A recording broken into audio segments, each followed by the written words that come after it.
This is a map of the world, and this is a map of the British Empire in 1921. At this point, it covered about a quarter of the world's land area and governed nearly a quarter of the world's population. The empire extended across every continent and took up about 13.7 million square miles. And this is a map of all the countries that have gained independence from Great Britain over the years. There are 59 countries here, and this doesn't even include disputed countries or territories that were ceded to other countries. So what I have for you is the story of how the UK stole the world, of how it became the largest empire in history. I want to show you how the British Empire was able to accomplish all this. This sprawling empire was made possible by a lot more than just naval might. In 1900, the Royal Navy's role is to defend the empire, an empire that stretches across the globe. Across the Atlantic is Canada. On the other side of the world is Australia and New Zealand. And in between there are numerous territories in Africa and the Far East.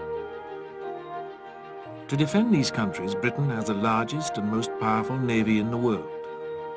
The steelworks of Britain are turning out ships faster than ever before, and by 1900, the Royal Navy has 36 battleships, more than all her potential enemies put together. We all know how powerful the British Navy was, how much military tech they had, but there's a whole lot more to it than that. There's speculation and shady backroom deals and confusing maps and treaties and dividing conquer tactics and threats and colonial rivalries and corporations. Wait a minute, corporations? Let's get into this. Before we start, let me just say that saying the UK stole X number of countries will probably bring some smoke. I mean, think about it. The UK colonized, and so did the Dutch, the Spanish, France, and Belgium. They all did it. They went into regions where people had been living for millennia, and they took control of them. Some of these regions had established political systems. Others, well, they didn't. Entire cultures and ways of life were affected. There are people all over the world still feeling the effects of these land grabs. Now, what I'm going to focus mainly on are British colonies that eventually gained independence, but there will be a few examples of places that didn't.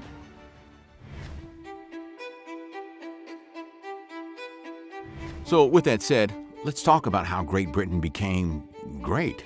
And to explain it, we have to talk about corporations. Not corporations like Walmart or Amazon or Samsung, except, well, yeah, maybe. You can say some of these corporations are too big to fail, that they wield almost as much power as entire nations. And you can say the same thing about their predecessors. Some of the earliest corporations were called chartered companies or joint stock companies. These were organizations that were given free rein to do what they wanted in a particular region. Free rein given by the Crown via a signed document that then granted the company the right to explore, colonize, govern, mint currency, control trade routes, and do just about everything a country would do. Except these companies were not countries, but they sure acted like them. What they were, really, were state-sponsored monopolies backed by shareholders with government connections. Sound familiar? The first joint stock company in the world was the Muscovy Company, also known as the Russia Company. It was founded in 1555 in order to explore trade routes through Russia and find a northeast passage to China. Unfortunately, the early Muscovy Company documents were lost in a fire. Not so much colonization happening here, though. Then, in 1592, the Levant Company was founded and given a monopoly on trade in the Ottoman Empire through a charter granted by Queen Elizabeth I. It set up trading centers in Aleppo, Constantinople, Alexandria, and Smyrna, and their ships were armed to the teeth to fight off the notorious Barbary pirates that stalked the region. But on the whole, the Levant Company didn't have any colonial ambitions. It did lay the groundwork for British influence in the region that would lead to some pretty unsavory things going down in the 19th and 20th centuries. So take note of that because we'll go down that rabbit hole a little bit later.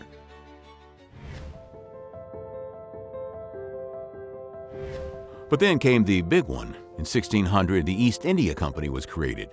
Now, if we take a look at the original charter that was granted a year later, we can see after this pages-long list of name drops that the Crown was really just looking to give some adventurers a chance to go adventuring for the glory of England, to adventure and set forth to the East Indies and the countries and parts of Asia and Africa, and to as many of the lands, ports and cities, towns and places where trade and traffic may be discovered. But what started out as nationalistic crusade quickly turned into corporate colonization. Great Britain had created a monster that it quickly lost control of. 12 years later, it set up its first trading post in Surat on the west coast of India. At that time, India was ruled by the Mughal Empire, but it wouldn't be for long. The East India Company was given free rein by the Queen to wage war. Each of its merchant ships was equipped with dozens of cannons. It built forts, it conquered. By the mid-1700s, it had grown more powerful than the British government itself, and after the 7 Years' War in 1763, a war that many historians consider the original World War, it even helped the British Crown pay the cost of the war in return for an extension of its monopoly in India. By 1823, the company had 126,000 soldiers in its army. It was as large, if not larger, than Great Britain's. They controlled all of this territory.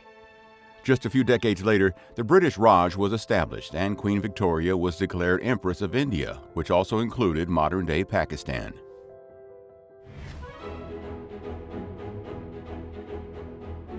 And the East India Company didn't just help conquer India. Demand for Chinese tea was high, and so the company traded opium from India and basically got the entire country of China addicted to opioids. It led to 2 wars. The First Opium War ended in 1842 and led to this document, the Treaty of Nanking. It's a classic example of the kinds of exploitative and unequal treaties the British were able to get people to sign as they conquered the world. In it, Article 3 gave Britain the island of Hong Kong in perpetuity. So, there's Hong Kong. The East India Company wasn't just confined to India. It also went over to a small island inhabited by a few thousand Malay fishermen and established a trading post in 1819. The British would control what would become Singapore and Malaysia until World War II.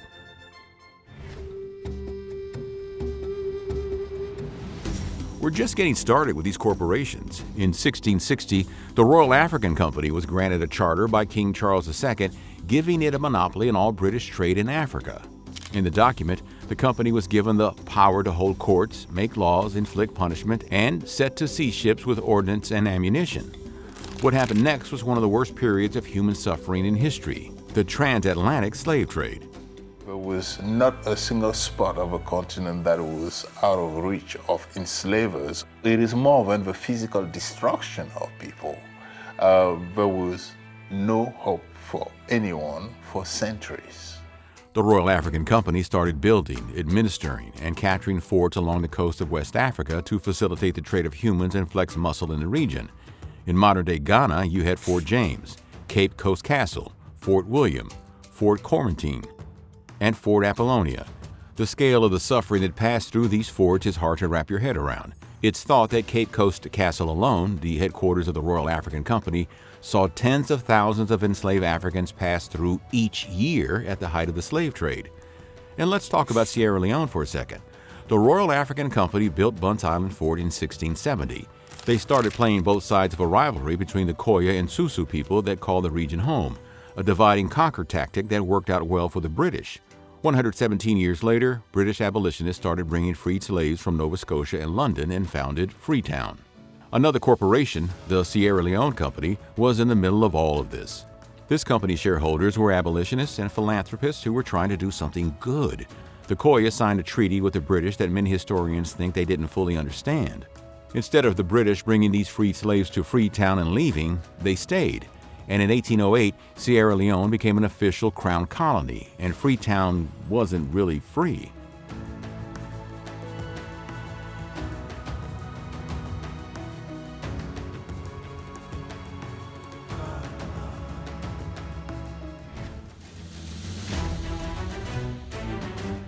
Let's shift over to the Americas. In 1606, King James I granted a charter to the Virginia Company and the colonization of the Americas was on. In 1609, a Virginia Company ship, the Sea Venture, accidentally crashed into Bermuda. The weather was nice, and surprisingly, no one was already living there, so the Virginia Company stayed. It quickly set up a subsidiary, the Somers Isles Company, which directly governed the island for the next 80 years. Bermuda is still a British territory. In 1655, the British took Jamaica from the Spanish. Then they spread across the Caribbean, fed by the flow of slaves shipped across the Atlantic by the Royal African Company, which helped administer many of the new territories. One island after another fell into their lap: Antigua and Barbuda, the Bahamas, Barbados, Dominica, Grenada, St. Kitts and Nevis, St. Lucia, St. Vincent and the Grenadines, Trinidad and Tobago. All of these islands were inhabited by either the Arawak or Kara peoples. Farther north, the Hudson's Bay Company was given a royal charter in 1670 and established a trade monopoly in what would become Canada, dealing in the lucrative fur industry. The Hudson's Bay Company still exists. Here's its headquarters, 401 Bay Street, Suite 500, Toronto, Ontario. The company was listed on the Toronto Stock Exchange until 2020, when its shareholders decided to take the company private. In 1788, the 11 British ships arrived in Botany Bay, New South Wales, Australia. 6 of the ships were carrying convicts, 3 were carrying supplies, and the other 2 were carrying administrators, and anyone else crazy enough to make the 15,000-mile journey to the ends of the earth. Oh, and also they had 29 sheep. Now hold on, because I'll get to why that matters in a second. Anyway, Great Britain had just recently lost the American Revolutionary War. In the previous years, that's where the Crown was sending a lot of its convicts. But after the defeat, it needed a new place to dump them. As a result, the first colony in Australia was a penal colony. This is well documented. What isn't so well documented is how a British corporation came to dominate the development of the continent. The Australian Agricultural Company was founded in 1824 via another royal charter. This happened after a guy named John Biggie petitioned the British Parliament to grant a bunch of land to men of real capital who could develop it. Cheap prison labor was a part of the deal. As a result, 1 million acres of land was given to a group of wealthy investors. Millions more acres would be granted to the company in the following decades. What were they going to do with all this land? Raise sheep. There was no sheep in Australia when the first fleet arrived. Those 29 sheep the first fleet brought with it ballooned to 100,000 by 1820. By 1850, there were 17 million sheep in Australia. Those sheep were sheeping. Here's maybe one of my favorite maps of all time. Simple and to the point. Australia became the world's leading producer of wool. The continent of Australia is a huge island lying entirely south of the equator. It is almost as large as the United States. More sheep are pastured on our Great Plains than anywhere else in the world.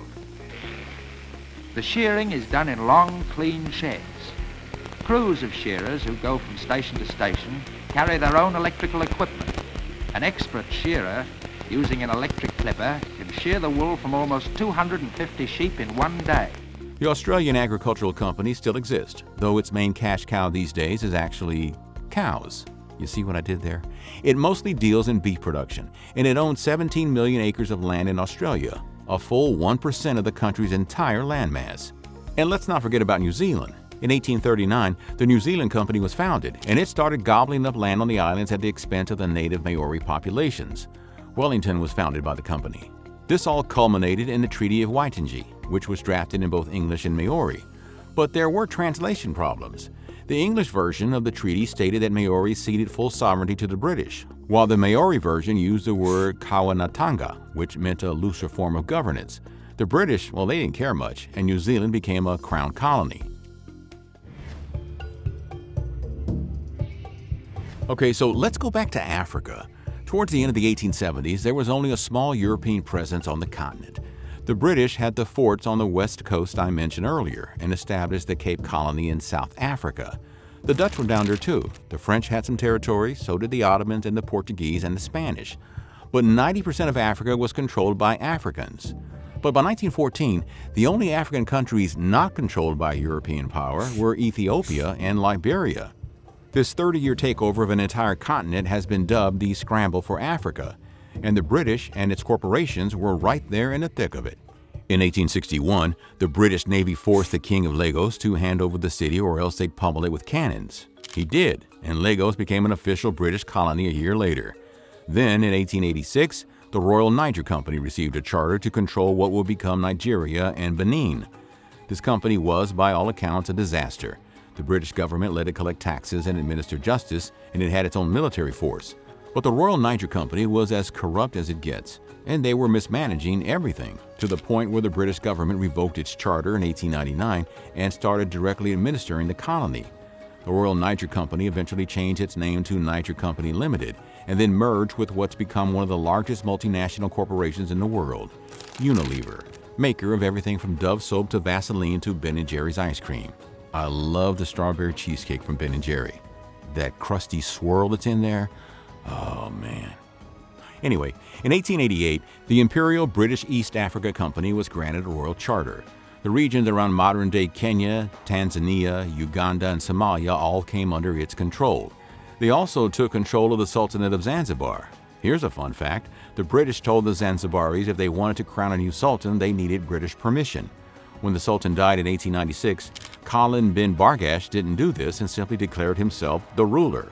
This really pissed off the British, and they declared war on the tiny island. The war lasted 38 minutes. It was the shortest war in history. Down in southern Africa, you had the British South Africa Company, which was granted a royal charter in 1889. This company was run by a guy named Cecil Rhodes. Rhodes ended up founding Rhodesia in modern-day Zimbabwe and Zambia. The British South Africa Company was mainly interested in mining. It wanted to suck as many minerals from the ground as it could. Now, to do that, it had to, you guessed it, negotiate more manipulative treaties to take land from local tribes. And we can't forget about Egypt in the north. In 1869, the construction of the Suez Canal was completed, opening up a far faster route to the Indian Ocean. The British wanted in. It was initially owned by French and Egyptian shareholders. But when Egypt found itself over $100 million in debt, it sold its shares to Great Britain, which ended up with a majority stake in the Suez Company in 1876. In 1881, a nationalist uprising in Egypt gave the British an excuse to move in and effectively control the country. The Ottoman Empire still technically governed Egypt, but it was the British who were developing the infrastructure, running the banks, and extracting the resources. As the Ottoman Empire slowly crumbled and then fell apart after World War I, it was the British who were there to pick up the pieces. Remember the Levant Company I mentioned at the beginning? It was defunct by this point, but it laid the foundations for how the British were able to carve up and take control of many of its old territories. Territories in what's now Israel, Jordan, Iraq, Cyprus, Kuwait, Qatar, Bahrain, and the UAE all fell under British control as the Ottoman Empire broke apart. So there you have it. By 1921, the British Empire was the largest empire in the history of the world. It was all about trade and resource extraction. Economics trumped all. The people in all these places I just mentioned were tricked into signing treaties they didn't understand by companies that functioned as mercenary armies at times. So if you made it this far, you're really into these kinds of deep dives into historical and social topics like this one. So please share the video with a friend. And don't forget to like and subscribe. It'll help us continue to make this kind of content and explore the nutty side of our incredible world.